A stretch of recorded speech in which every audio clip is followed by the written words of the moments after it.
Hello. So a very good evening to all of us logged in to today's interesting webinar by IFS SIG Endoscopy with Tamilnadu chapter. So we have an interesting line of wonderful speakers and chairpersons to have today. I like to introduce Dr. Priya Kannan ma'am. She's the IFS Tamilnadu chapter secretary to give a welcome and introduction for today's talk. Priya Kannan madam. Yes, Priya sorry. Kannan, yes, madam. Priya Kannan madam is. Can I have the ma'am CV? Yes. Hello. Yeah. To Priya Kannan, I'd like to introduce Priya Kannan madam. Madam is well-known embryologist all over India. So and she is currently the secretary, Tamil Nadu chapter 5FS 2024-2026, secretary of IMA Chennai Kodambakkam 2024-2026. Chennai District Coordinator of IMA NHP 2022 and 2024. She's Director and Embryologist of Garba Rakshambike Fertility Center, Chennai and Trichy. She has authored many chapters in various textbooks and participated as an invited resource person in national and international conferences. And she has, investigated and co-investigated many important research papers of importance. She is past president of ACE 2018-19 and organizing chairperson of ACE 2019 and EC member officer. So I'd like to welcome Priya Kannan madam and ask her to give introduction and welcome to the Tamil Nadu chapter and today's webinar. Thank you, Anit, for that kind introduction. And I would like to thank Dr. Mansi for taking the initiative to have this collaborative webinar with the Tamil Nadu IFS. So thank you so much for that. And we have two great speakers and today to talk about very nice topics, very interesting topics. I would also like to welcome the chairpersons, President of Oxy, Vijaya Madam, and Secretary Geeta Lakshmi Madam, and Dr. Rajashri is here as well. And I would also like to welcome Dr. Dhanlakshmi Ma'am, who is also another chairperson for the day. And I would like to thank the speakers and welcome them for agreeing to share their knowledge and experience and expertise for this forum. I welcome all the participants for this interesting talk. And we are all, I think, we are always endoscopy talks are it's something we all look forward to, and we would like to see the techniques and learn from them. And I'm sure it will be an academic feast for us today. And welcome you all for this webinar today. Over to you, Anit. Can I have Dr. Manasi Jain Madam CV up? No, you can intro the chairs and chairs can intro the speaker. I introduce Dr. Steve. Yes,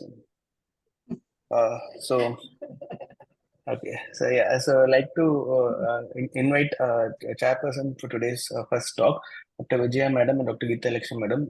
Both of them are my chiefs and professors during my postgraduate period. So Dr. Vijaya Madam is currently the HOD and professor of ASI Medical College and Hospital, Chennai. She's a former director of IOG Madras Medical College and president of Oxy Chennai 2024. She's a member of Oxy Medical Education Committee. She has special interest in high-risk pregnancy, infertility, and laparoscopic surgeries.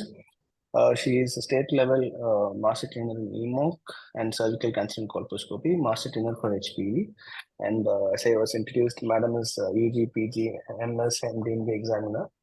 Dr. Geeta Lakshmi Madam CV. Can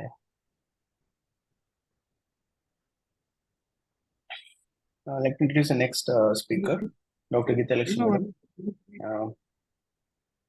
My madam is currently the associate professor of RSRM Hospital at Stanley Medical College, undergraduate and postgraduate from both Madras Medical College, a PG teacher for past 24 years, currently the secretary of Oxy 2024, member of Chennai Menopausal Committees, Oxy and ISOPAB. She is presented various papers in international and national conferences and had her original paper in gestational glucose intolerance presented in 2021 at World Journal of Advanced Healthcare.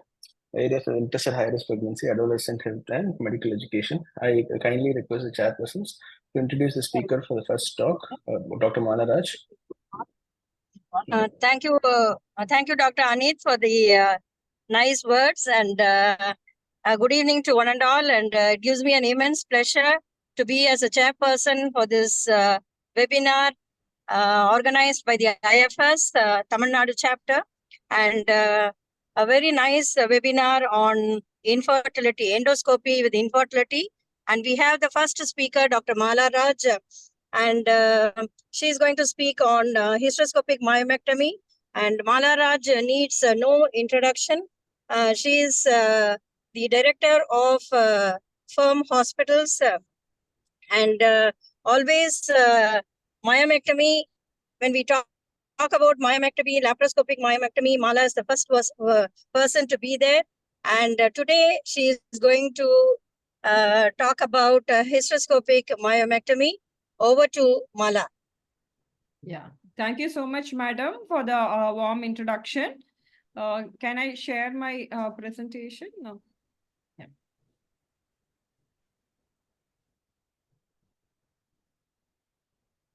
So, good evening, everybody. At the outset, I would like to thank IFS Chennai chapter, the secretary, Dr. Priya Kannan, and the Secretary Dr. Priya Kannan, and the Treasurer Dr. Aarti Pari. So, and of course, the entire team of IFS for this opportunity. Hysteroscopic myomectomy is what is a topic given to me, which is something really close to my heart. Be it whether it is outside the uterus or whether it is inside the uterus, we need to tackle the myoma in the way which is appropriate for that particular patient. More so in an infertile patients, we have certain set protocol and also precautions which we need to follow, because these are the women who have to get pregnant.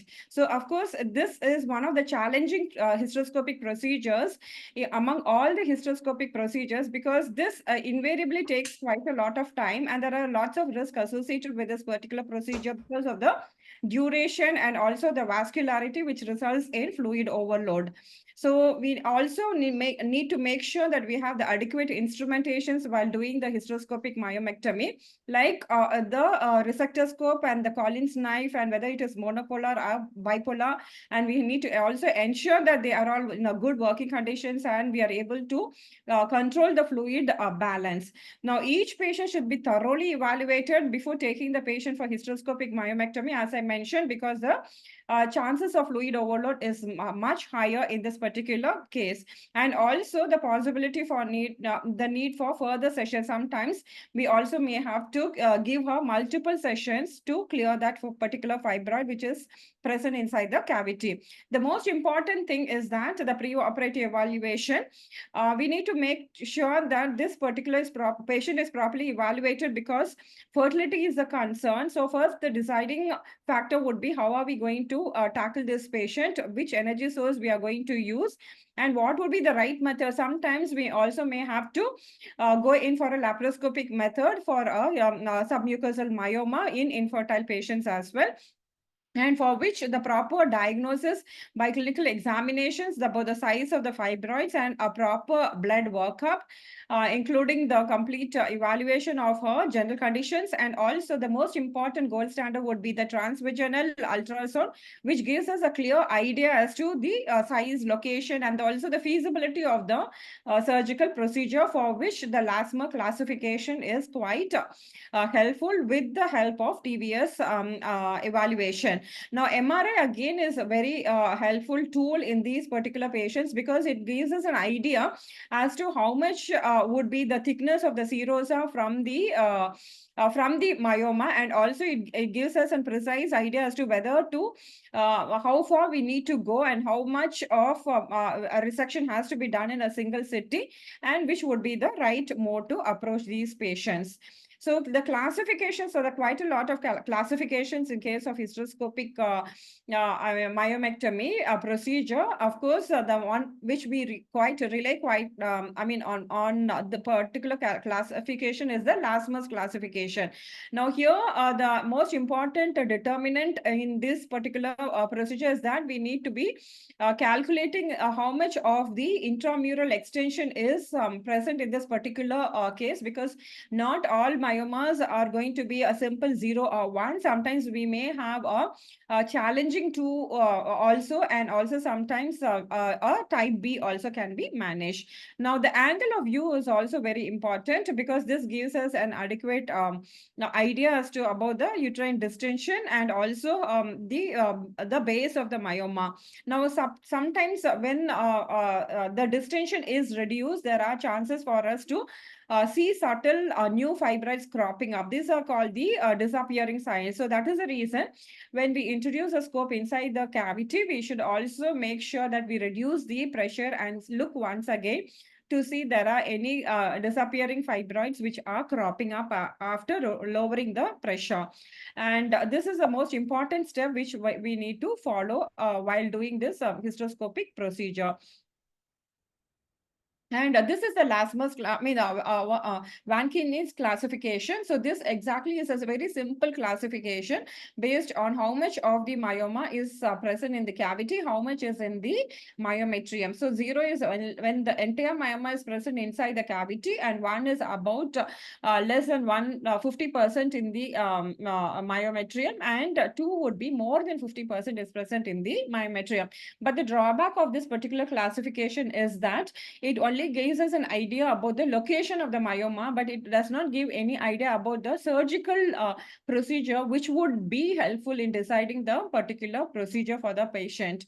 So for which the Lasmus classification has come up, because this gives us an idea as to which would be the best approach to the particular patient, and also who can particularly do this particular surgery, and also in how many sittings. So based on the size of the myoma, the topography, where exactly it is located, and how much is the extension of the base of the myoma, how much would be the penetration inside the myometrium, and whether it is present in the lateral wall, all those things gives us an idea as to how much would be the score for this particular patient. And based on the score, we will decide how complex the procedure is going to be. So if the score is about 0 to 4, then it is a low risk category. So you can simply do this myomectomy without any difficulty.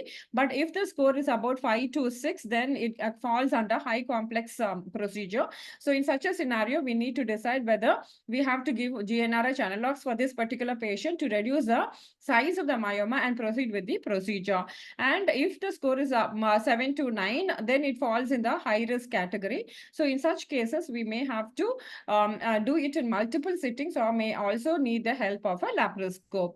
Okay, so what is the role of GnRH analogs prior to myomectomy? So the most basic advantage is that it reduces the size of the myoma, but what one needs to keep in mind is that in the process, it also kind of makes the myoma very soft, and also reduces the vascularity of the fibroid, and also the blood flow can be reduced if we give GnRH analogs. The chance of fluid absorption also is reduced in while if you give GnRH analog prior to the surgery, and also reduces the surgical time, and we can perform it at any point of time in the menstrual cycle. Not necessarily we have to do it after her periods because of the hypoestrogenism. Now, what one needs to understand is that there are the 6 essential components for performing a hysteroscopic myomectomy. First, we should have the clear indications, and also whether there are any contraindications in this particular procedure. And also excellent preoperative evaluation has to be done, and a detailed knowledge of the size, the number, the location, and the depth of the myometrial involvement. And also one should have a very good hand-eye coordination for us to tackle these fibroids, because it is all not what you see inside the cavity in the monitor. It is how the hand moves outside the patient's body is the trick for the success of this particular procedure. And also detailed understanding of the fluid management is a must, and also absolute surgical skills is mandatory, of course, and also judgment regarding when to abandon the procedure. Again, this has to be the most important factor which we have to keep in mind while doing this procedure. And also when it comes to the depth of the myoma, how are we going to assess? It could be either by saline infusion sonogram or by a MRI. So this saline infusion sonogram is again a very important tool by which we can see the distance between the serosal edges and the myoma. So this gives us an idea as to how far we can go and how much of serosa we need to maintain to prevent the future rupture or even the perforation at the time of surgery. And also the MRI will give us an accurate idea about the location and the depth. So the technique of excellence in hysteroscopic myomectomy is mainly how we are going to enucleate the intramural portion of the submucosal myoma, and also the mobilizing the nodule and separating it from the wall, and also how are we going to deal with all the bits and pieces after we keep enucleating or ablating them. So the various techniques are enucleation, slicing, and also now the current would be the mechanical morcellation. Now, if you see the enucleation technique, there were two main people who are responsible for developing this particular techniques. One is the Mason, other would be the Lasma. So in Mason's classification, the basic is mainly enucleation. So he kind of reaches right up to the intramural portion of the myoma. So either he kind of slices the myoma until he reaches the base, wherein he uses a cold loop, just that is cold loop, meaning there is no energy source applied to the electrode. So, and it can just scoop off the myoma from the myometrium. So this was his particular technique by which he handles the submucosal myoma with intramural extensions. And whereas the Lasma's classifications are the slicing, he keeps slicing the myoma until he reaches the pseudocapsule. So what one needs to understand is that the pseudocapsule is very, very important, not only in case of laparoscopic myomectomy, but also in case of hysteroscopic myomectomy, because the pseudocapsule is essential for the healing of the wound. So after we enucleate the myoma, for the proper healing, pseudocapsule has to be left behind. So that is why even in case of hysteroscopic myomectomy, now intracapsular myomectomy is being performed, wherein we are able to retain the pseudocapsule. Now the mobilization of the myoma from outside to the center, from the front to back, and progressively freeing it from the myometrium without significant bleeding and without any thermal damage, with a low risk of intravasation, are the main points by which you can do this particular technique, and the advantage of the slicing technique. And it can also be done without energy source, using just a scissor in case of a small myoma, but not for the large myomas. So having said that, here you can see how the small myoma, which is present near the conua of the cavity, you can just remove it with a scissors rather than using any kind of energy source. So these are again a cold technique. So very ideal for infertile patients where you do not use any energy source, and as a result, there is no damage to the endometrium. So you can just cut the myoma, and then you can see that the entire pseudocapsule opens up, and the myoma can be enucleated by making a incision at the base of the myoma, and you can see that the myoma just moves out, and then you can safely remove them. So obviously these will also have other myomas which we need to tackle them laparoscopically. Now this is a slicing technique. Again, this particular technique by Lasmer is again a very common procedure, and the procedure which is employed by all of us while doing these submucosal myoma.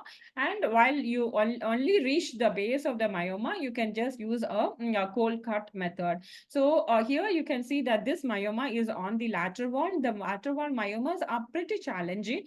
So you have to make sure that you slice them without damaging the adjacent endometrium and the myometrium. So the resector scope, either you can use a monopolar or you can use a bipolar. By basically, I believe in using a monopolar because of the better precision and also better visibility while doing the resection with the monopolar electrode. So the most important point what one needs to keep in mind is that while resecting this myoma, the movement of your hand should be always from the fundocervical and not from the cervicofundal. But cervicofundal you can do, especially once you master the particular technique. So for a beginner, it is always better to slice these myoma from above downwards, that is from the fundus to the cervix, so that you have a good control over the electrode and the electrode is under proper vision. So as you keep scoring on this myoma, you'll see that you will reach the base of the myoma.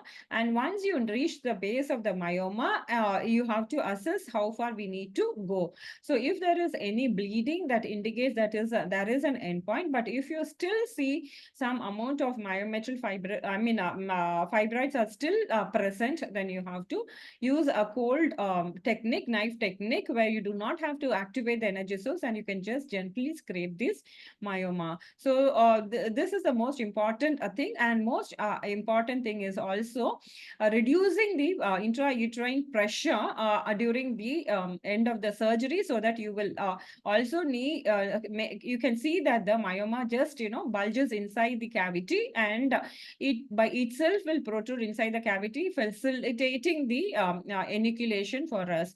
Sometimes if it is an anterior myoma, you can also do a massage anteriorly and you can see the myoma protruding out. So as I mentioned earlier, after the procedure, we should always ensure that you lower the pressure and again have a look once again into the cavity to see whether there are any fibroids which has cropped up new. These are the disappearing signs and which would have been present earlier and then not seen because of the distension. So once you reach the base of the myoma, then we can see that that would be the endpoint. You can see that the entire myoma is removed, the entire cavity. So that was the base of the myoma. So you can see that the entire cavity has been is clean, and then finally all the little bits which are present, you can just scrape it out with the resector scope, and the surgery is done. So this is the slicing technique. Again, in slicing technique, the type of energy is, of course, obviously our choice. Whichever you want, you can use either the monopolar or the bipolar. As I mentioned, how you are angulating your hand, the telescope is what makes the success for this particular surgery. So the angulation of the resector scope axis to define the degree of resection depth have to be thought out and prepared before activating the energy. So your hand movement should be there. As to how we can plan this particular movement for the surgery is what we need to decide before activating the energy source, so that the cut will be precise and you will not be making any unnecessary cut on the surrounding endometrium. So this is what it is, and how we are going to move.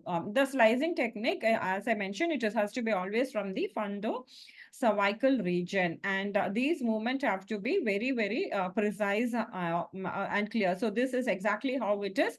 So as you move your hand upwards, you can see that the depth will increase. So this is how we need to resect these myomas. And the principle of slicing is partial and progressive removal. Sometimes what happens, we have lots of bits and pieces lying all over because of the slices which is slices of myoma which have been removed. In such a situation, it is a good advice to remove the scope and then empty the cavity and then reintroduce. But as far as possible, better we have to try not to keep removing the scope too often, because too frequent removal of the scope can also cause intravasation of the fluid. So and also will disturb the vision for us. So how are we to retrieve? Is after the procedure, we can just either, scoop it off with your, curette, or you can just suck out, or with a grasper, we can just pull out all these fragments. Small little fragments left behind will not create any problem. They will all get expelled on its own. But only thing is, you have to tell the patient that she may have some bleeding for a couple of days as she is expelling the bits of pieces. Now, so while introducing the resectoscope, so basically we do the vaginoscopy approach, where we do not, catch hold of the cervix. The basic advantage of not holding the cervix is that if you hold the cervix becomes straightened. And we will not be able to negotiate the scope properly. So as a result, it may become a little bit difficult. So better not to hold the cervix and go by the vaginoscopy method, where the fluid and the vision will take us right inside. So this is a fundal myoma which is present, and again a slicing technique. So always start from above downwards and keep scoring them from above downwards. And here the how much of current you set is also very important. For a monopolar cutting, we use up to 70 to 120 watts we can use cutting. But if you are going to use a cautery, then it will be 40 to 60 watts. So these important settings, we should be very, very clear. And also ensure that there is always a diathermy plate placed. Even if you are using a bipolar, sometimes we may have to also shift to a monopolar. So when we are in a hurry, we may tend to forget. So always ensure that the diathermy plate is placed well below the buttocks or on the thigh of the patient. So with this, you can just keep scoring these myomas in slices, and once the entire myomas are sliced off, then finally we can remove the scope and remove all these bits and pieces. So the most important factor is that as we are removing the scope, we can also see that most of these bits will come towards the internal os because of the sudden decompression. In such a situation, we can just introduce our ovum forceps at the level of the internal os and grasp all of them and bring them out. So if it is myomectomy is done for a AUB patient, so apart from resecting and slicing these myoma, we can also do an ablative procedure of the endometrium, so that her AUB issues, if it is because of her hyperplastic endometrium which is present apart from the fibroid, can also be tackled for at the same sitting. And it will help her to get rid of her bleeding issues. So sometimes even after myomectomy, if she's having bleeding issues, then she will be frustrated if the reason is the hyperplastic endometrium. So this, you can see that the entire myomas have been scraped off, completely sliced off, and then we have reached almost the base of the myoma, and the cavity has been found to be clean. So the end point is when you see a pink one, or the uniformity of the endometrial cavity. So this is again, so various different types, and based on the locations, this is again a lateral wall myoma. So always try to visualize the ostia. So with that gives us an idea as to which is the exact location of the myoma. So in this, it is an anterior wall myoma. So we saw fundal, we saw lateral, and this is anterior wall myoma. So when we have an anterior wall myoma and a posterior wall myoma, so always it is better to do the posterior wall myoma and then come to the anterior wall myoma, because when we do the anterior myoma first, all the bits and pieces will lie on the posterior myoma, and then while we are doing a posterior myoma, we may find it a little bit difficult. So here you can see how I have angulated the loop of the resectoscope. So we are reversing. That is the advantage of a 30-degree scope. So we can rotate it and angulate it in such a manner that the loop points upwards and the entire. So this, in fact, I'm doing a back scoring. Though ideally speaking, we say cervical or fundocervical. So, but if you are comfortable and if you know the skills, technique properly, we can do this as well. So we can see that the entire myoma from the base has been removed, and the cavity is clean. Now all the sticks and bits and pieces will be removed. So this is a slicing technique where we can remove any size of not any size of myoma. So ideally speaking, the most important factor what one needs to keep in mind is that the duration of the surgery. So it is not like the size. The size you can do even up to 2 hours, but then the patient will not be tolerant. So that is not going to be a success. So in such a situation, we may have to split it into 2 sittings. So ideally speaking, comfortably 3 centimeters we can do, up to 4 centimeters you can do most of the myoma. 3 to 4 would be the upper limb, beyond which it is better to do in multiple sittings or use the laparoscopic approach. So the basic disadvantage of the slicing technique is that sometimes you can inadvertently perforate, and also the intravasation of the fluids can also occur. And because of the frequent removal of the bits and pieces, sometimes the vision can be hampered. As I mentioned earlier, the current setting is very important. Here you can see that the cutting is between 62 to 120, coagulation is between 40 to 60, and most important is the speed. How fast you are going to resect. If you're going to resect fast, then you'll have more of a cutting, but if you're going to resect slow, you'll have more of coagulation. So that we need to keep in mind. And this is exactly as I mentioned, the pseudocapsule preservation. So the pseudocapsule is here, like once you enter into the myoma, using the Collins knife, then the pseudocapsule is opened. So then next we have to work inside the pseudocapsule and enucleate them. So this is a pseudocapsule preserving myomectomy. So here you can see that this is a posterior wall myoma. So once you resect these myomas, sorry. So here you can yeah, so this pseudocapsule we have to, so here once you reach the base of the myoma, so we have to be careful and then remove only the myoma and retain the pseudocapsule. So here you can see that the fibroid is being removed, and the pseudocapsule will be retained. So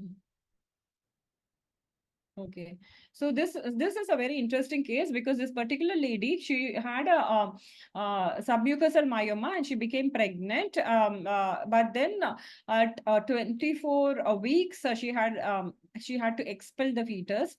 So probably it could be because of the myoma which was present, and it allowed the pregnancy to continue until 24 weeks, but beyond which it didn't cooperate with the baby. So it expelled the baby.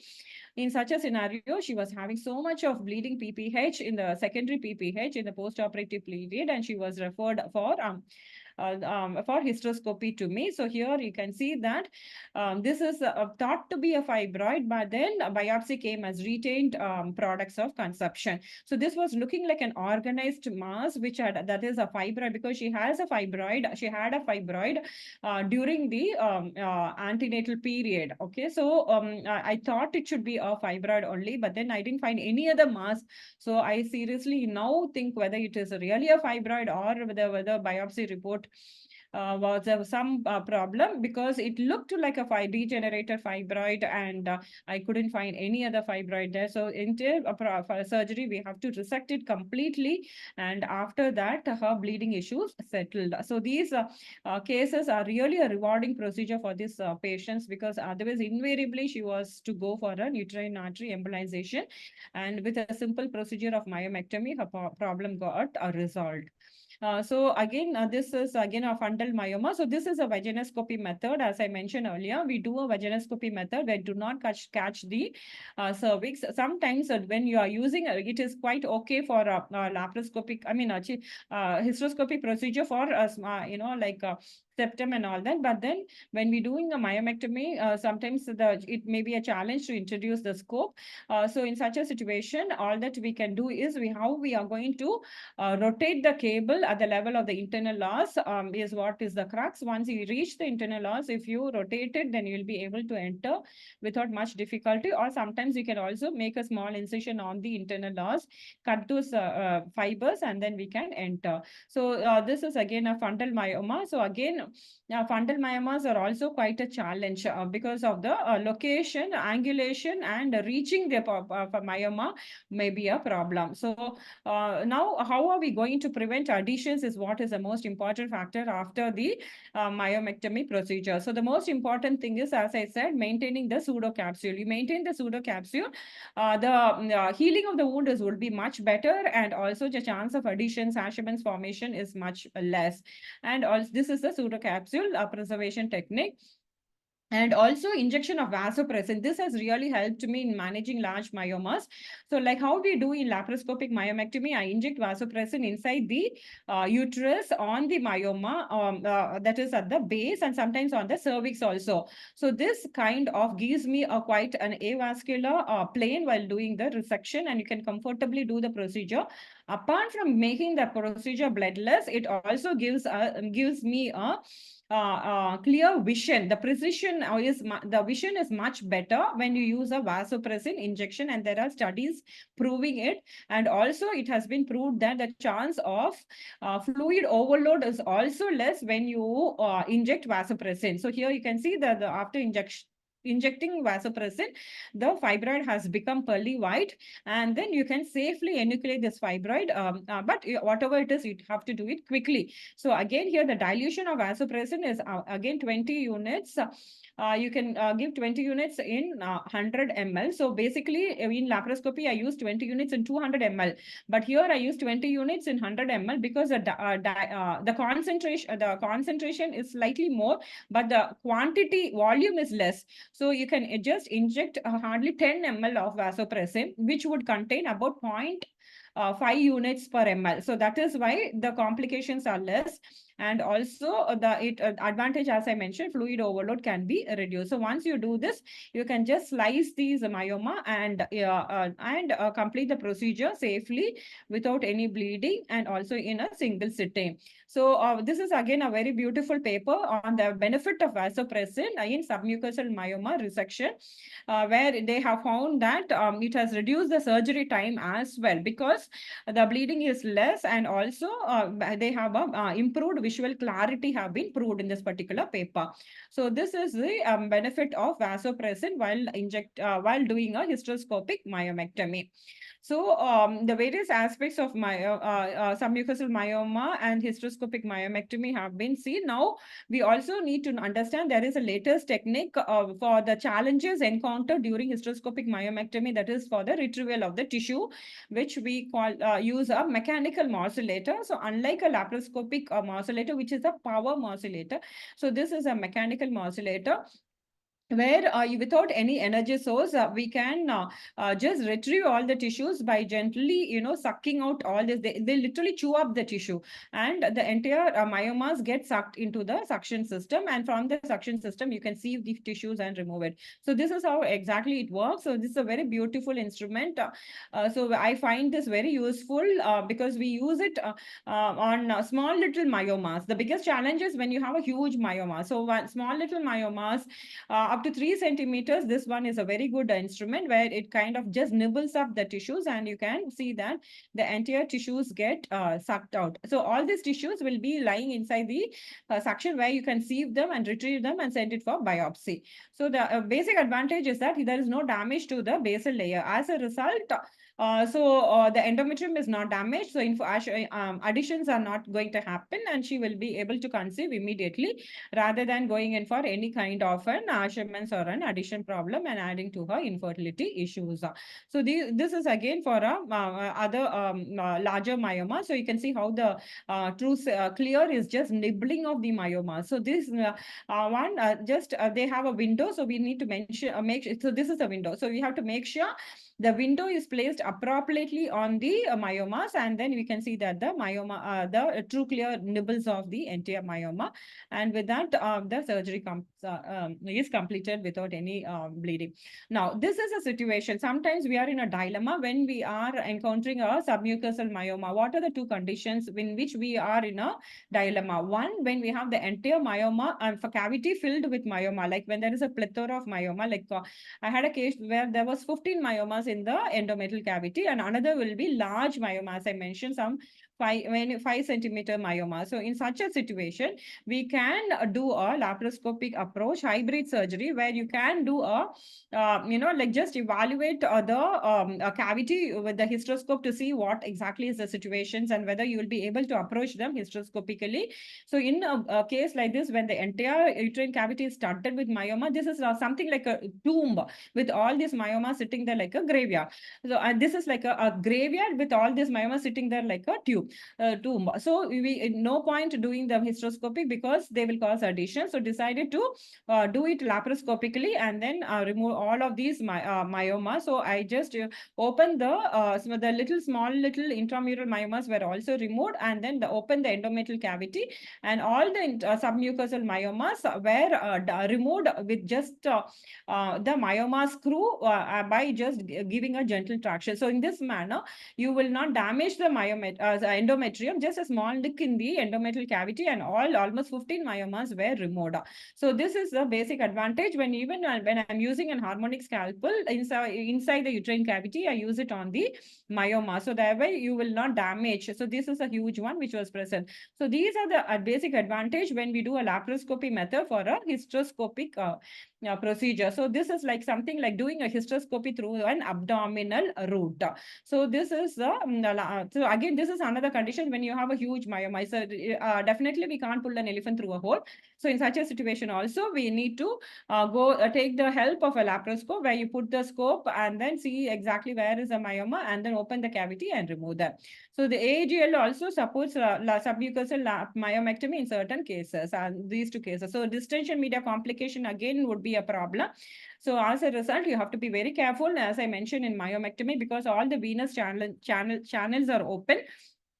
So in such a situation, you have to make sure that you maintain a fluid balance, and also try to finish the procedure as quick as possible.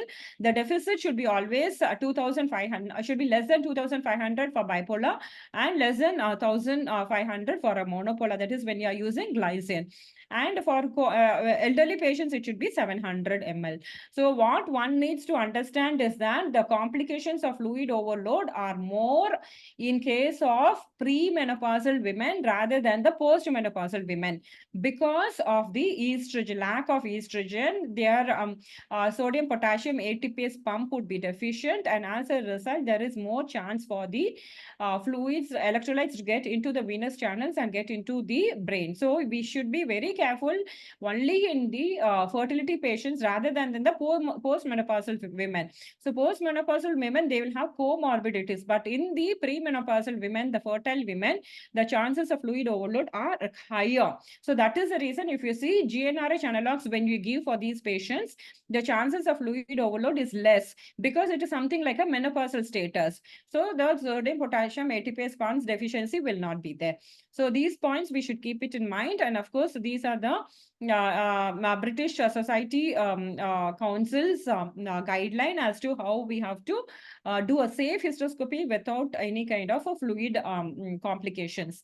Then bleeding and of course uterine perforation again is another anticipated problem, so which we can avoid. But most important is recognition, like when we have perforated, so the sudden collapse, sudden yellow area seeing inside the uterine cavity, all that will give us a warning sign, and sudden gush of blood. So that indicates we have gone into the wrong passage and entered into the abdomen. So to conclude, hysteroscopic myomectomy is the most difficult and complex surgery, though it's a very, very nice and rewarding procedure for the patient, with potentially serious risk and complications if not done in the right manner. So safety in hysteroscopic myomectomy is by proper preoperative evaluations and following the right technique with thorough understanding of the fluid dynamics. So with this, I would like to thank IFS Chennai chapter for giving me this wonderful opportunity, and I am open for queries. Thank you, madam, for this very lucid and very compact talk on hysteroscopic myomectomy. I'd like to ask Chairperson Dr. Vijay madam or Digitha Lakshmi madam to give their comments on the talk. This laparoscopy, I feel it's a very easy because you can see everything, but hysteroscopy is within a closed space, and there is always the risk of the energy sources, especially when Mala said she's comfortable with monopolar. The glycine part also should be taken into account. Bipolar, at least we'll have it with a normal saline, and that fluid overload is not that much. But then this LASPA classification is a very important. All the young consultants should know the mapping of the myomas. And how do you follow up, Maya? Mala, when should we do the again we should do the hysteroscopy, or any antibiotic is needed, all those things? Yeah. Can you please Yeah. enlighten? Okay, post or follow-up is very important, madam. So for addition preventions, I generally prefer the hormonal therapy.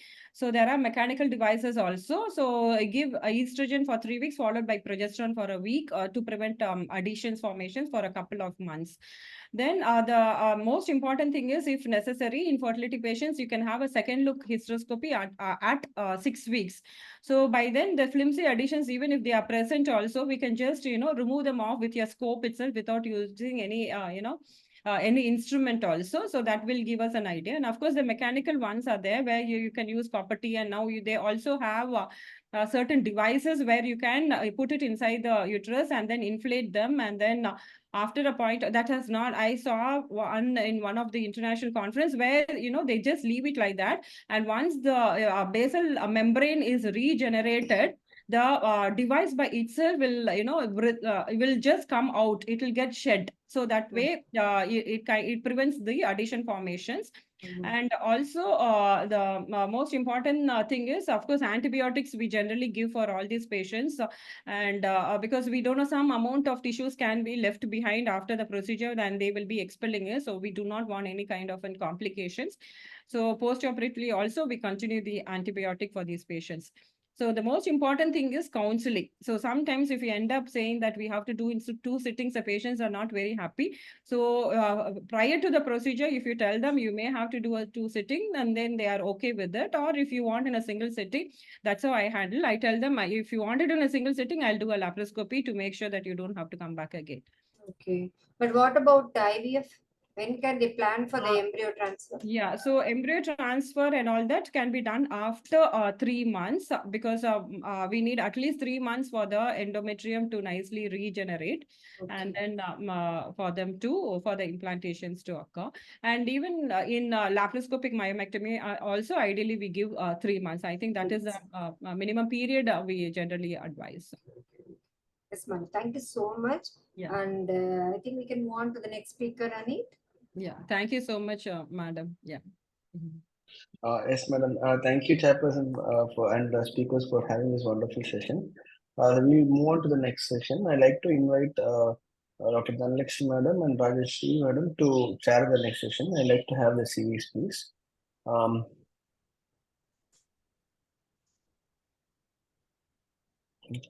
So I'd like to invite Dr. Rajeshri Deepak. Madam is Director Rajdeep Fertility Hospitals and Rajdeep IVF at Kota, Rajasthan, which is a recognized training center for endoscopy and infertility. She was the organizing co-chairperson of Raj Gynecon 2007 and Raj Endogynec 2019. She had the honor of having the first IVF baby at Kota region, first ICSI baby, first TISA baby, and she got the Best Paper Award in 2011 at ISA. She's been awarded the Pride of Kota Award by the Government of Rajasthan. I welcome Madam to chair this session. Thank you. Can I have Dr. Dhanalakshmi Madam CV next? Hello. I'd like to invite Dr. Dhanalakshmi Madam. Madam is a professor and senior consultant at the Department of Obstetrics and Gynecology at Sri Ramachandra Hospital, Chennai. Madam has been an undergraduate and postgraduate teacher since 1995. She is the executive committee member for Obstetrics and Gynecology Society of South India, OGSIT 2023 and 2024, and is the honorary treasurer of Chennai Menopause 2023 and 2025. I welcome Dhanalakshmi Madam to chair this session. I'd like to invite the chairpersons.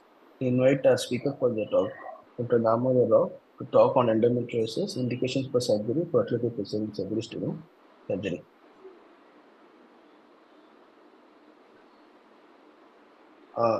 Rajeshri Madam, you can introduce Damodar sir. Can we have Damodar sir CV? Good evening. First of all, I would like to thank the IFS for giving me this opportunity to chair this very important session. The speaker is Dr. Damodar Rao. He is Managing Committee Member, National IIG 2022 to 24. He is Tamilnadu IIG Joint Secretary. He is co-convener of Special Interest Group Endoscopy. He is treasurer of Coimbatore chapter of ISAR and so many things. His main area of interest is laparoscopy and fertility. If you see the achievements, there are so many. Out of them, he won the Best Paper Award in IIG 2010 on laparoscopic suturing techniques of the myoma bed, Best Paper Award hysteroscopy in infertility, Best Paper Award for laparoscopic neovagina at AICOG 2050, and Foxy Future Award as a Yuva Foxy South Zone 2019.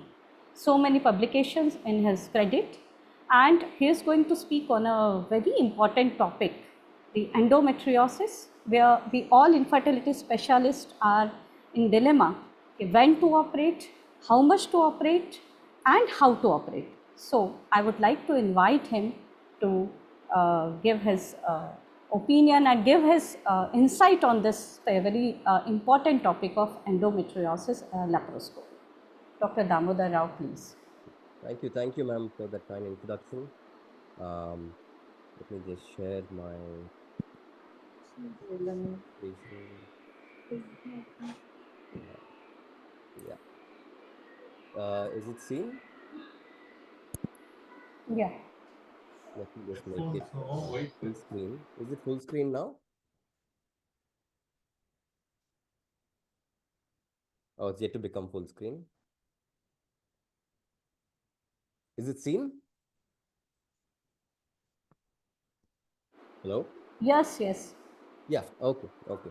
At the outset, I'd like to thank IFS Tamil Nadu for having given me this opportunity. Dr. Priya Kannan in particular, thank you so much. This topic is, yes, it's a difficult topic and it's a big clinical dilemma for all of us.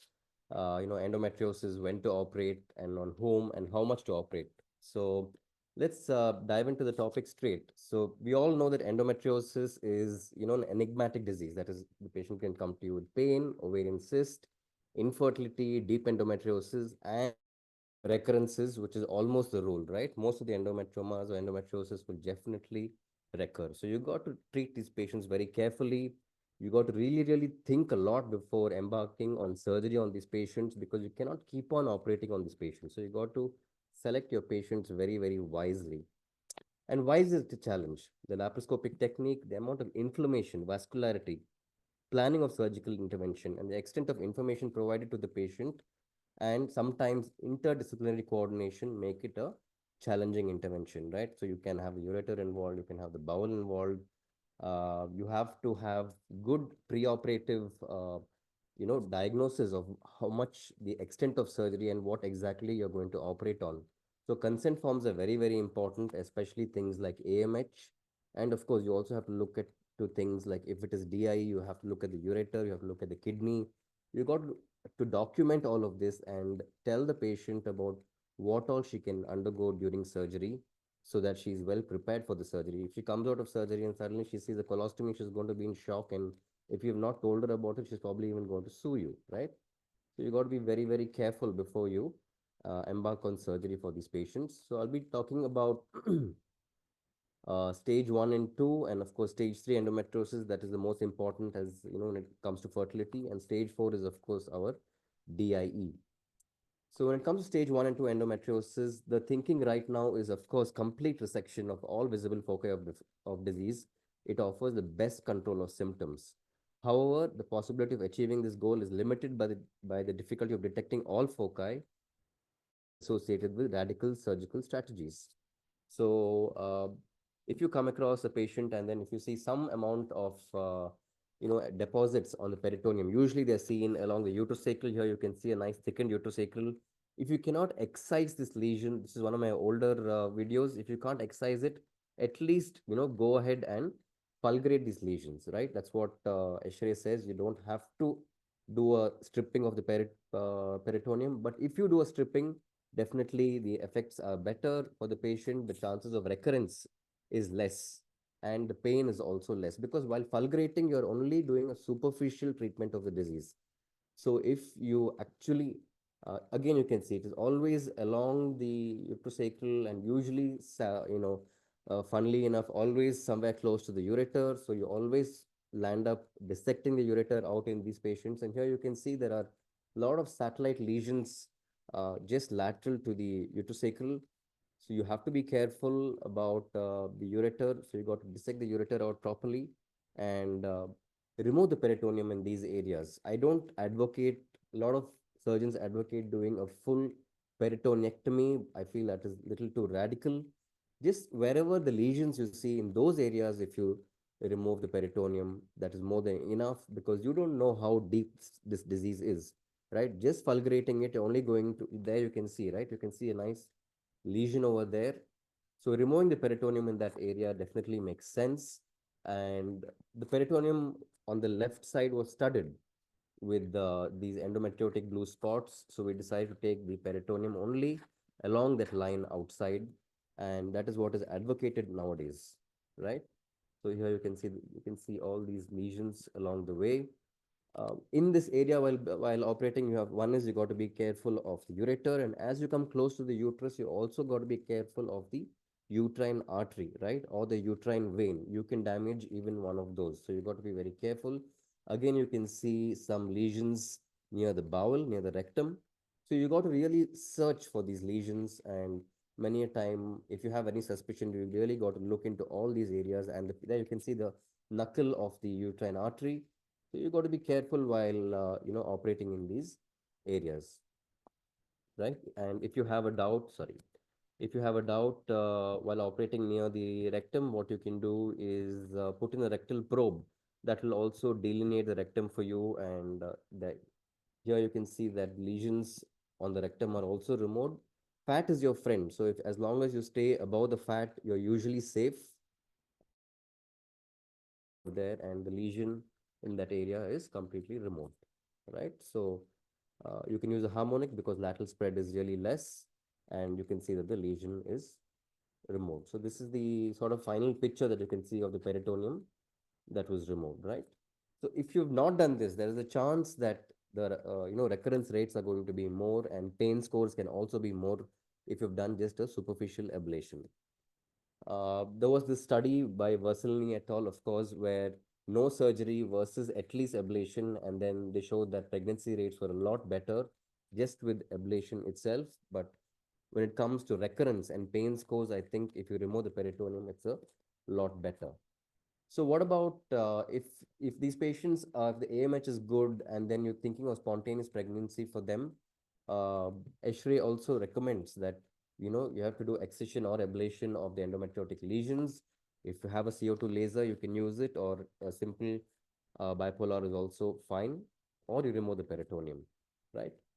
What about these patients with low AMH? And if you think about taking them up for IVF, you can consider the complete surgical removal of endometriosis, although the benefit is not well established. I'll talk more about this later on. Now, coming to the most, the dilemma of all the endometriomas, right? This is the surgery which really going to affect the fertility of the patient. So really, you got to think many times before jumping onto these patients for surgery. Just because there's an endometrioma, you should not jump on these patients for surgery. Why should we worry? Because of decreased ovarian reserve. Compared to dermoids or other cystadenomas, the amount of normal tissue removed with the endometrioma is really high. So you got to be very careful while operating on these patients. Uh, there is definitely a reported documented fall in AMH in these patients, right? Especially if it is bilateral endometrioma, you can see if it is unilateral, there is a fall of 24%. But if it is bilateral, there's a fall of almost 67%, right? So you got to be very careful before operating on these patients. A small and her AMH is normal, then you can ask these patients to try and conceive naturally. So these are what young women who have regular menstrual cycles, An incidental finding of ovarian endometrioma and without suspicion of malignancy, of course, 43% undergo spontaneous pregnancy rate during 6-month follow-up period in the presence of unilateral endometriomas of varying sizes, even up to 5 centimeters, right? The previous cutoff of 3.5 centimeters for endometrioma is gone. Even if the endometrioma is bigger than 3.5, even if it is 4.5 centimeters, you can offer them just ovulation induction and to try naturally if the tubes are patent, and you can and if that fails, then probably you can think of surgery.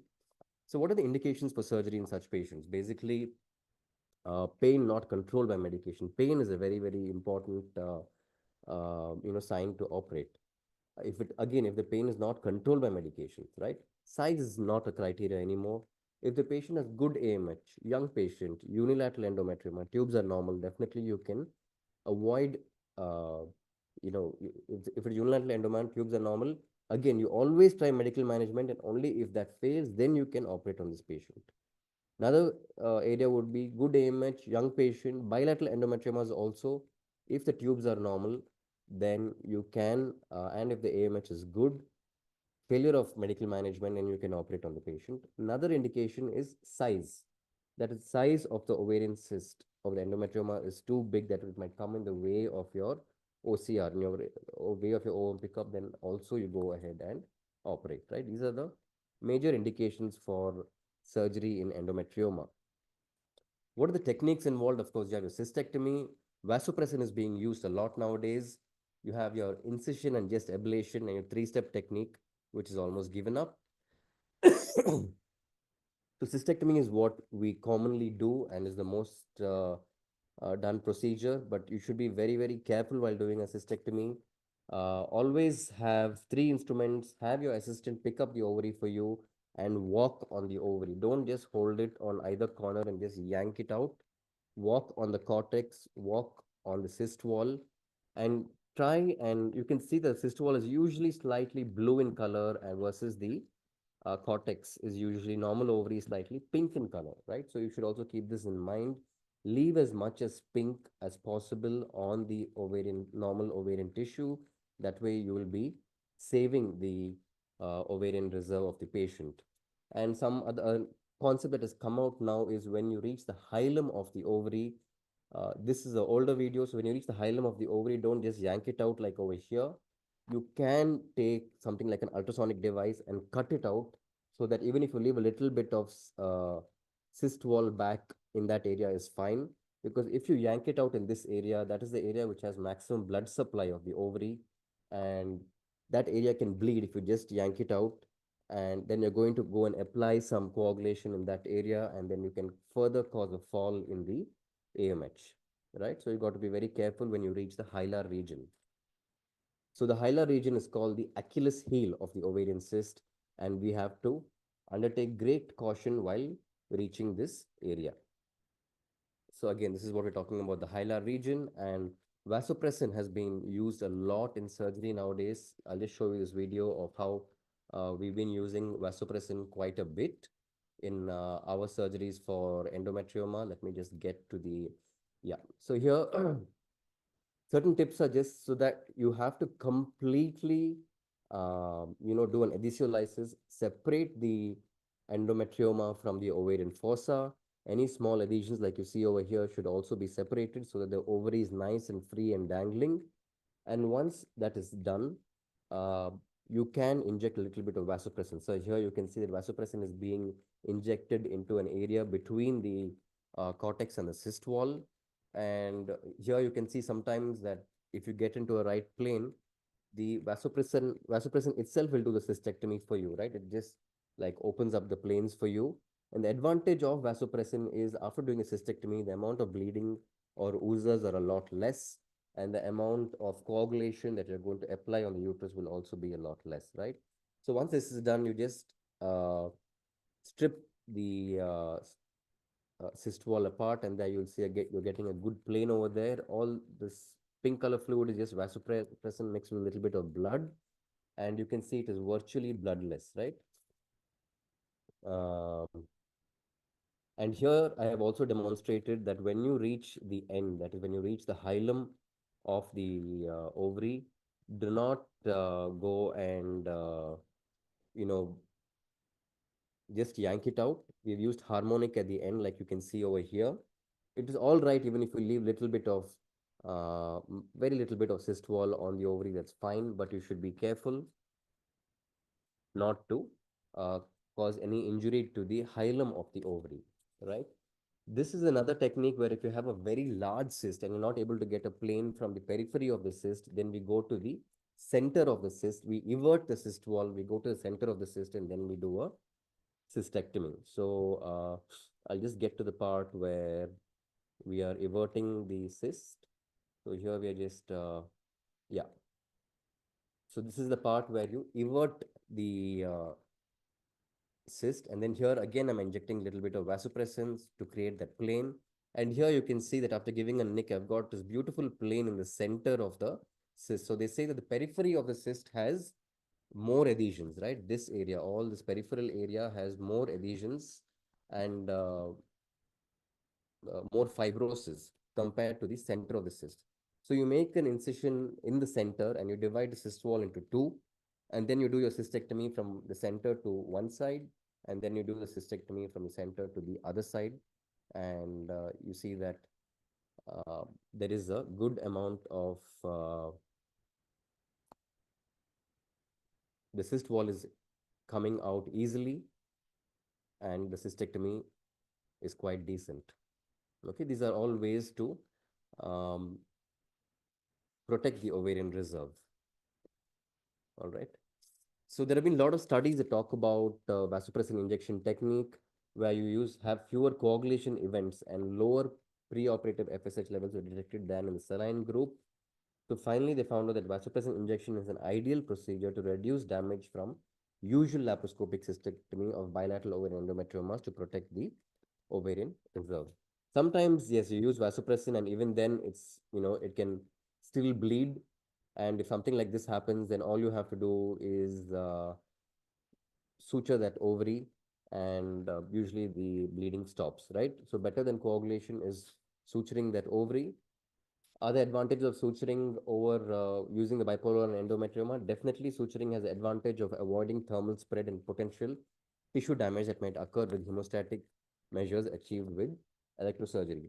What about hemostatic sealants? Given the cost of the hemostatic sealants and the potential for complications such as small bowel obstruction and the lack of evidence, it is not commonly used. What about the three-step procedure? This was used back in the day by the father of modern endometriosis, that is Donne. Basically, you go in, incise and drain it. Then you give GnRH agonist for 3 months, and you again take her up for surgery, and you just do a fulguration of the cyst wall with laser. For this, the patient has to undergo surgery twice. No patient is going to accept that nowadays. So this is almost given up, the three-step procedure. Cystectomy versus ablation. Now, Horace Roman, I've trained with him in France, and he's doing a lot of work on endometriosis, and he tried using plasma energy ablation, and he's seen good results with that. I'll show you a video of that later on. So what does Escher say regarding stage 3 and 4 endometriosis for spontaneous pregnancy? They say that excision of the endometrioma capsule instead of just drainage and electrocoagulation of the endometrioma wall should be done to increase spontaneous pregnancy rates. The decision to proceed with surgery should be carefully considered if the woman has had a previous ovarian surgery. If it is a recurrence in the same ovary, then you should be really careful. You should do a preoperative AMH and only then think of going for surgery, because the planes are going to be very, very difficult in these patients, right? What about before IVF? There was a cutoff that endometriomas larger than 3 centimeters, you have to do a cystectomy, but now there is no evidence that you have to do a cystectomy. Only indication to operate is if there is pain, or the only indication to operate is if the endometrioma comes in the way of your oocyte retrieval. So those are the indications for surgery before an IVF. What about hormones before or after surgery if they're trying for spontaneous pregnancy? No, there is absolutely no role for hormones, right? Newer interventions, like I said, Horace Raman, he's tried this plasma energy. So here, instead of cystectomy, they have been doing ablation of the cyst wall. So basically, like how I demonstrated, you basically evert the cyst wall and then you use this plasma jet. It's supposed to be cheaper than laser. And what it does is it causes damage of the cyst wall alone. It fulgurates the cyst wall, but does not cause much damage to the ovarian cortex. So there is no cystectomy done over here. There is just fulguration of the cyst wall, and you leave it alone. And he's seen that the recurrence rates and the pregnancy rates are as good as cystectomy, but the fall in AMH is not as much. So this is something that is new and something that was been tried before, and now we are again revisiting it. Is ethanol sclerotherapy. Basically, you're using ethanol, 95% ethanol.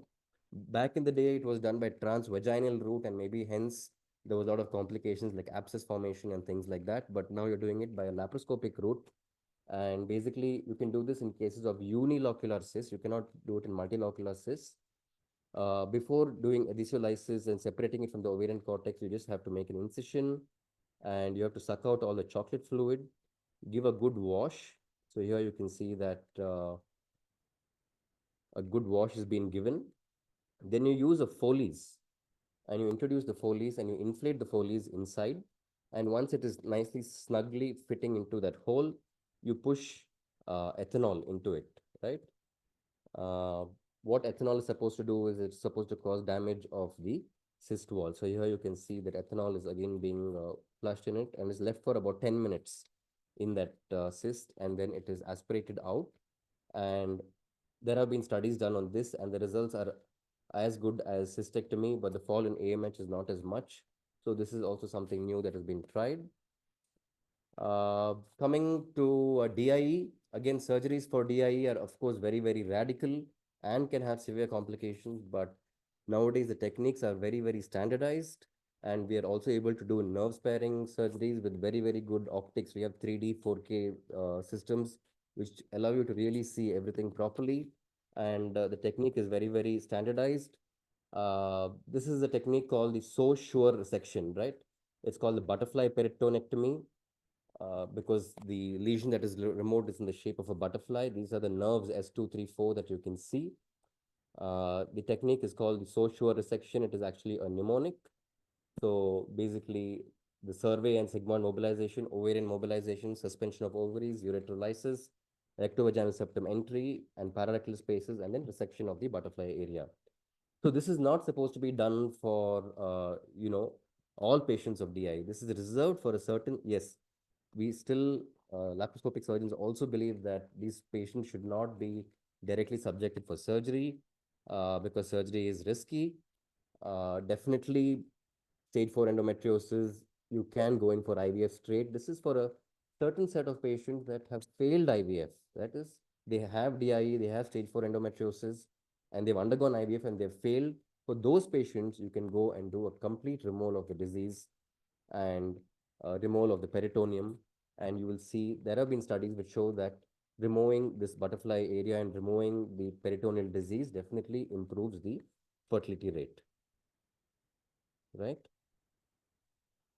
So here you have the ovarian mobilization, and basically you do an adhesiolysis of the ureter, of the ovary, and you also separate the rectum from the rectovaginal space. In the end, I'll just show you this area, which is the butterfly resection. I'm not going to go too deep into this surgery. Here you can see that we're entering the POD and separating the rectum from the POD. We are trying to leave most of the lesion on the uterus itself. And here you can see that we're doing a butterfly excision of the peritoneum, right? So it's called the resection of the butterfly area. This is mainly done because there can be micro deposits, right, in these areas which we might miss. So you do a complete resection of the peritoneum from one uterosacral to the other. And this was, again, a lot of studies have been done by Professor Horace Raman. And so basically the tissue that is removed has got a butterfly shape, and hence it is called there you can see it's like the wings of a butterfly. And that's why it's called the butterfly resection, right? There you can see. So that whole tissue is removed. Okay. So This was a study that was done and where they saw that high postoperative fertility rate following surgical management of colorectal endometriosis. So whatever your resection, shaving of the bowel or removal of the butterfly area.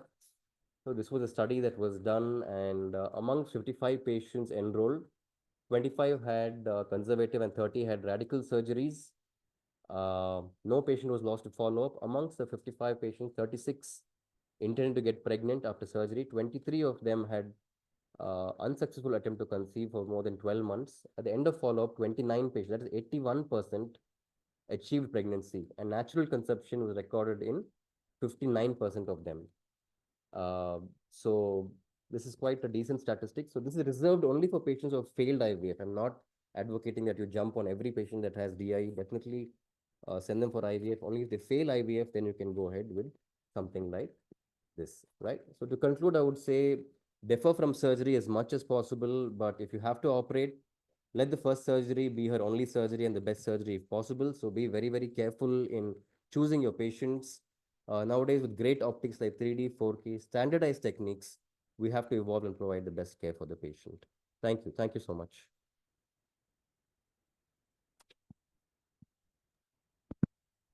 Thank you, sir, for that wonderful talk. You had handled some very controversial topics very nicely and without any debate. You had, given us a very management of how to choose medical and surgical patients in a very clear way. Thank you for that. I request Dr. Rajeshri, madam, to say a few words on such talk. It's really a very informative and crisp clear talk by Dr. Damodar regarding the guidelines when to operate and how to operate, along with some of the newer techniques. And especially in women where there is low AMH, it is really very difficult to take the decision of doing the laparoscopy before doing the IVF. And these cases, definitely when we do the laparoscopy, many a time the AMH goes down, and that will be a great problem for the patient. So it's very true that if it is really required then and that cases only, we have to do the laparoscopy, that by a very good, very excellent laparoscopic surgeon in a very trained hand, along with the all the newer techniques like he highlighted about the 3D. Definitely the depth perception is always good with the 3D technique, along with some of the newer technique what he highlighted. And one thing I would like to add, that in many patients, what we tried, we do the ovum picker first, and to improve the implantation rate and live pregnancy rate, we do the surgery after doing the ovum picker, and after that, after the surgery, we do the embryo transfer. That also gives a good result, especially the live pregnancy rate. Definitely. So yeah, so the endometriosis is really a topic, it's a wide topic. I think never ending discussions like in this topic, and everyone has different views, and it's a really very good videos, very crisp, clear this guidelines. So thanks a lot, Dr. Damodar, for this. I have a question for Damodar. Yes, ma'am. Yeah, what is your take on prophylactic salpingectomy before IVF in case of mild endometriosis? In case of mild endometriosis, I don't think it is indicated, ma'am. Only indication for salpingectomy if there is hydrosalpinx. On scan, if you see a hydrosalpinx, if it is significant, only then you go ahead and do a just for, like you said, stage 1 and 2 endometriosis, the tubes are almost normal in these patients. Definitely no salpingectomy for these patients. Yeah. Unless there is hydrosalpinx, or when you see that the tube is really badly damaged, like DIE and things like that, where it is really involved, like a tumor mass kind of a picture, then you go and clip the tubes, or you do salpingectomy. But prophylactic salpingectomy, I know it's done sometimes in some places, but it's not advocated. What about waiting period for IVF after your endometriosis surgery? Can we stipulate, or what is the ideal? Depends. Now, again, depends on the center. Now, some people usually do, like Madam said, we do, like nowadays, that's what we're doing now. We make the embryo before the surgery, Yes. right? So that there is no loss of AMH and things like that. And then once you do the surgery, you can at least give a period of 1 month for everything to settle down, and then you can do the transfer. Okay, if just after the surgery, we do always in the, it's better to do even in the next cycle, Yeah, just after the surgery.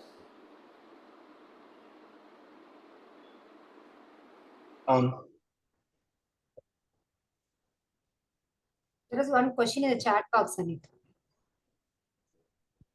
Okay. Just a minute. I'm not able to. How do you stage endometriosis pre-operatively, and what is the classification? Is it revised ASR of classification is based on intra-op findings? Yeah, revised ASRM is based on intra findings, and now there is even the NZN classification that has come about. But again, no classification is very thorough. So right now we usually follow, most of us are following the revised ASRM classification, and that is what we follow. Something else that is nice is the endometriosis fertility index, EFI. That talks about your findings during surgery and certain history of the patient, and basically they have scores based on end of the surgery, what the uterus and ovaries and tubes look like. So, and what the ednex are. Mainly, they give importance to the tube and the ovary, and then they have a scoring system 0 to 3, 4 to 7, and 7 to 10. And based on this, there is, you send them for either natural pregnancy or for IUI or for IVF. That is something. Yes, that is very good. That's a nice system. Nice system. Is it MRI is a must for classification? Well, if you are a very, very good phonologist and you have a good trained hand in, there is now a lot of depth into what we see for endometriosis. We look at the involvement of the bowel, we look at the ureter, we look at the kidneys. So if you're trained in this, definitely a scan is fine. But otherwise, it's always safer to send the patient for an MRI. But you should also tell them the MRI people also should be trained to look for such lesions. Yes. Otherwise, they will just Or diagnostic lab is better? No. Definitely, that is out. Diagnostic lab is completely out. MRI is good in a good center. You'll be able to definitely give at least 90% of the picture to the patient. Functions of the tube in EFI, basically you have to see if there is a decent dye spill, there is no dilatation of the tube as such. That is what you look for, whether it's hydrosalpingo or not, and whether after your surgery you are able to bring the tube back to the normal function or they're still coiled. So we have to look into all this and then we decide about the function of the tube.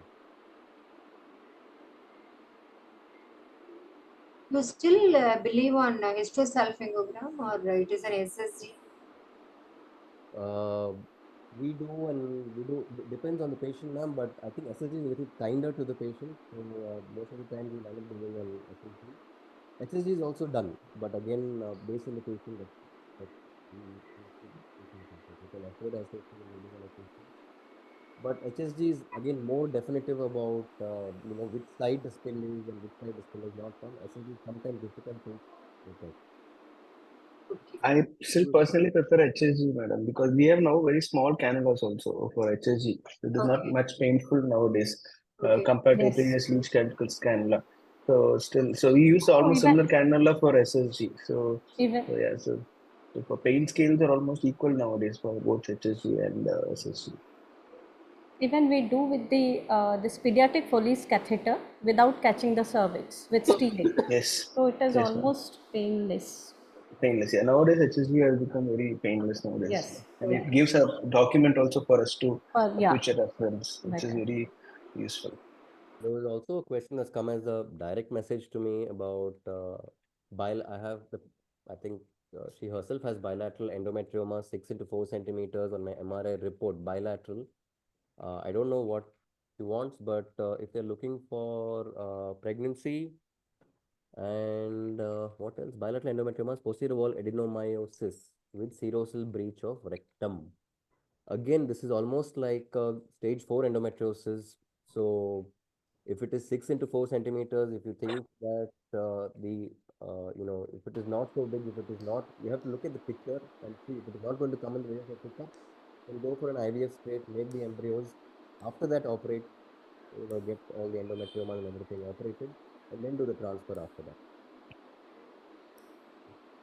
But something at 6 centimeters would ideally come in the way of your pickup, I think. Madam? Yeah, yes, it is sometimes difficult to do the pickup with this large endometrioma. Accidentally, if the needle goes inside that, then there will be chances of abscess, and that is a very big complication. Yeah. 6 centimeters, maybe you have to go for surgery first. Yeah. Hopefully your AMH is good. Do a good cystectomy, and if your age is on the younger side also, the patient will do better. These are all things. You have to tailor make approach to every patient. Yes, according to the patient.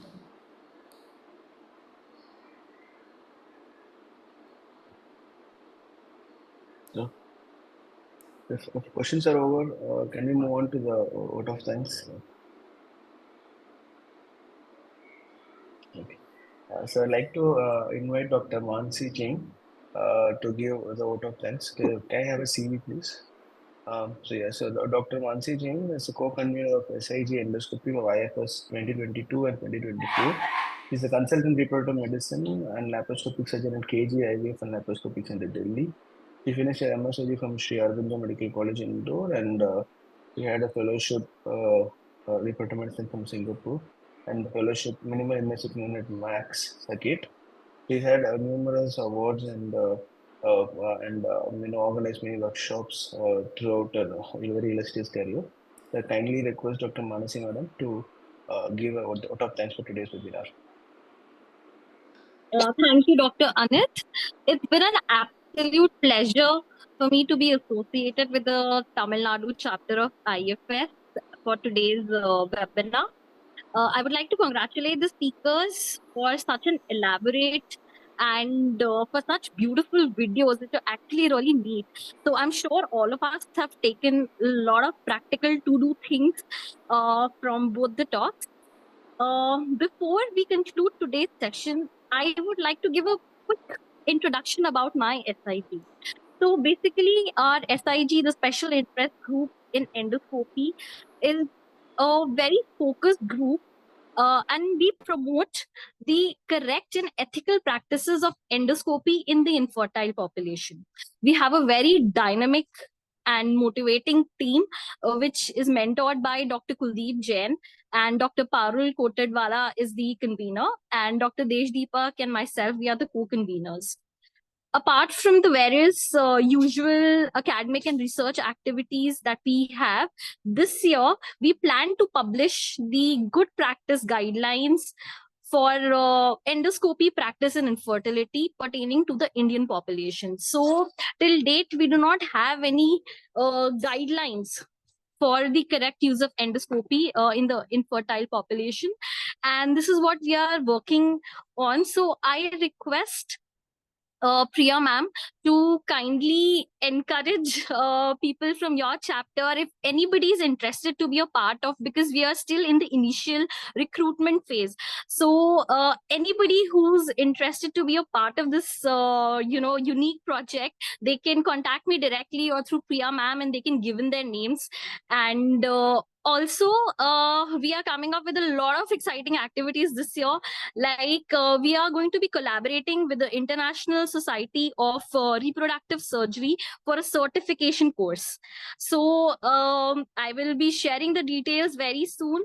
And also, I would like to invite all the youngsters, all IFS members who are below 45 years of age to be a part of our SIG. You can work with us, you can share your work, we can give you a platform, and you can help us organize all our future activities. In the end, I would like to thank Priya Kannan ma'am for this wonderful collaboration, and for all the organization and the support that we got from your side and your entire team. I really look forward to more future collaborations with the Tamil Nadu chapter. I would also like to thank my SIG team, who are always there and they are supportive of all the things that we are doing. I would like to thank both the faculty members, both the speakers for their wonderful contribution and such enlightening lectures, and also the chairpersons for their very useful inputs and summing up everything so nicely. I would like to thank all the delegates for taking out their precious time and being a part of this webinar. And last but not the least, the IT team, Karan and Rahul, without whom all this wouldn't have been possible. So thank you, everyone. And thank you, Priya ma'am. I believe we can conclude the session now. Thank you. Bye. Bye, everybody. Okay, thank you. Bye-bye. Bye. Hi, Dr. Priya. Bye. Bye, bye. Thank you. Thank you so much. Thank you. Thank you for the opportunity. Stop recording. Bye. Thank you, Anit. Thank